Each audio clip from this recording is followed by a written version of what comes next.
โอเคအားလုံးပဲမင်္ဂလာပါဇလန်အစမြေပြင်မှာအေးချမ်းစွာအိတ်နေတဲ့လူတွေစုကိုတွေ့ရမှာပါ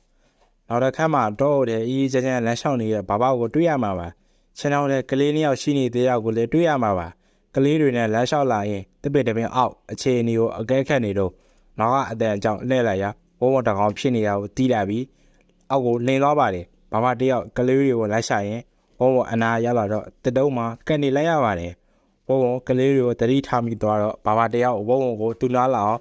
တတုံးနဲ့ကင်ပေါက်လိုက်ပါတယ်ဝုံအနာရောက်တော့နဲ့ဖက်နှက်တဲ့ဖွတ်ထားတဲ့ဓာတ်နဲ့ဝုံကိုအချက်ပေါင်းများစွာထိုးချလိုက်ပါတယ်ဝုံကိုဓာတ်နဲ့ရွေတဲ့အချိန်မှာမြတဲ့စင်းဝင်လာပြီးဝုံကိုတတ်လိုက်ပါတယ်မြပစ်တဲ့လူကိုတတ်ဖို့ဓာတ်နဲ့ချိန်ရွယ်လိုက်ပါတယ်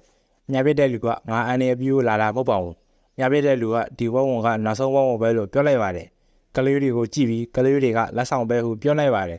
်သူ့ level မှာဆွဲထားတဲ့လက်ဆွဲလေးကိုဘာဘာကိုပေးလိုက်ပါတယ်မြပြတဲ့လူကဘာကြောင့်ပဲမသိမျက်စိမြင်နေရပါတယ်ဘာဘာကိုပေးလိုက်တဲ့လက်ဆင်းရဆိုရင်တော်တချောင်းဖြစ်နေကြရပါမြပြတဲ့လူကကလေးတွေအသက်ဆက်နှစ်ရောက်တဲ့အခါမျက်ချောင်းတစ်ချောင်းရှိရေတကုံအနီးတွင်ကိုယ်တကူရှိကြောင်းကိုယ်ရဲတွင်တက်တာတစ်လုံးရှိကြောင်းတက်တာကကလေးတွေနဲ့ဆက်နေတယ်လို့ပြောခဲ့လိုက်ပြီးအရေးတကြီးပြန်သွားပါတယ်ဘာဘာတယောက်သူ့ရဲ့ပြန်ရောက်တော့မိမတို့ထုံးစံအတိုင်းဘေးရောက်နေရလေဘာဖြစ်ခဲ့တယ်လဲလို့မေးပြနေပါတယ်ဘာဘာကနေဘာမှမဖြစ်ပါဘူးလမ်းလျှောက်နေရပါလို့ပြောလိုက်ပါတယ်ဘာဘာတယောက်ရေထဲကိုနာညပစ်တဲ့လူပြောတဲ့အတိုင်းကိုယ်တကူတည်းကတက်တာကိုလိုက်ရှာနေပါတယ်တိတ်မကြခင်မှာပဲတွေ့သားပါတယ်ဘာဘာတင်နေခဲ့တဲ့ရွာသားနဲ့ဆုံးမတွေကိုအယုံအကြည်ရှိတဲ့အမျိုးသမီးက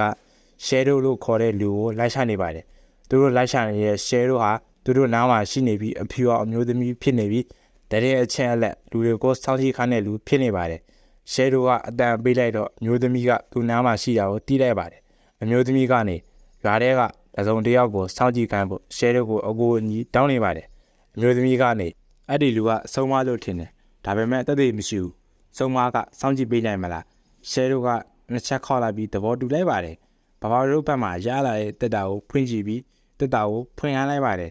တက်သားနဲ့လှုပ်ထားတဲ့လေယုံလေးတစ်လေးကိုတွေးလိုက်ရပါတယ်အဲ့ဒီအချိန်ကလေးမွေးပေးရဲ့အမျိုးသမီးဝင်လာပြီးမင်းယောက်ျားကဖိတ်လိုက်ပါတာလို့ပြောလိုက်ပါတယ်ဘာဘာကထန်ကိုယူပေးပြီးထန်ကိုပေါ်ထိုင်ခိုင်းလိုက်ပါတယ်တက်တာတွေကအဝတ်တွေကိုဖယ်လိုက်တော့စာအုပ်တဲ့ခြာကျိုးရဲဆိုတော့တီးလိုက်ရပါတယ်ဘာဘာကစာကျိုးကိုကောက်ကိုက်လိုက်ပြီးမင်းကအပေါ်အောက်ကဘာလဲလို့ပြောလိုက်ပါတယ်တက်တာတွေကစာအုပ်တွေကိုဘာဘောဆိုနှစ်ယောက်ဘာလဲဆိုတော့မသိပါဘူးအမျိုးသမီးကြီးကိုတော့ပေးလိုက်တော့အမျိုးသမီးကြီးကနေစာအုပ်လို့ပြောလိုက်ပါတယ်ဘာဘာကစာအုပ်ကဘာလဲလို့မေးလိုက်ပါတယ်ဘာဘာကမျက်စိမမြင်တော့စာအုပ်ဆိုတာဘာမှမသိပဲဖြစ်နေပါတယ်အမျိုးသမီးကြီးကသူ့အဖွားတခါကပြောဦးတယ်စာအုပ်ဆိုတာပုံစံ4000ရှိတယ်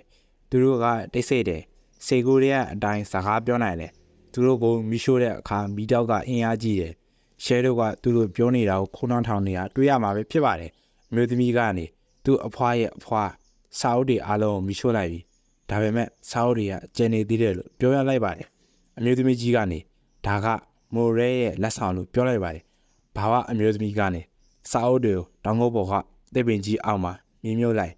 လေးတွေအသက်7နှစ်ရောက်တဲ့အထိဒီစာအုပ်တွေအကြောင်းမပြောနဲ့လို့ပြောလိုက်ပါတယ်အမျိုးသမီးကြီးကပြန်ကန်ပြီးဘာဝကိုသင်္ကေတနဲ့တခုခုပြောသားခဲ့ပါတယ်ဘာဝကသူ့ဓာတ်ကိုကောက်ကန်လိုက်ပြီးတစုံတစ်ခုရှိနေသေးတာကိုသိလိုက်ပြီးအင်းနဲ့စစ်ဆေးနေပါတယ်ရွာသားကရှဲတို့ခေါ်တဲ့အတိုင်းရောက်လာပါတယ်ရှဲတို့ကသူများရောက်လာပြီးတည်င်းစကားတွေပေးသွားပါတယ်ရွာသားကသူ့မိမကိုတည်င်းစကားအကြောင်းပြောပြနေပါတယ်သူတို့ကလေးတွေကဘာမှမဖြစ်ဘူးပုံမှန်အတိုင်းအေးလိုက်စားလိုက်ကြီးချောနေရလို့ပြောပြလိုက်ပါတယ်သူမိမက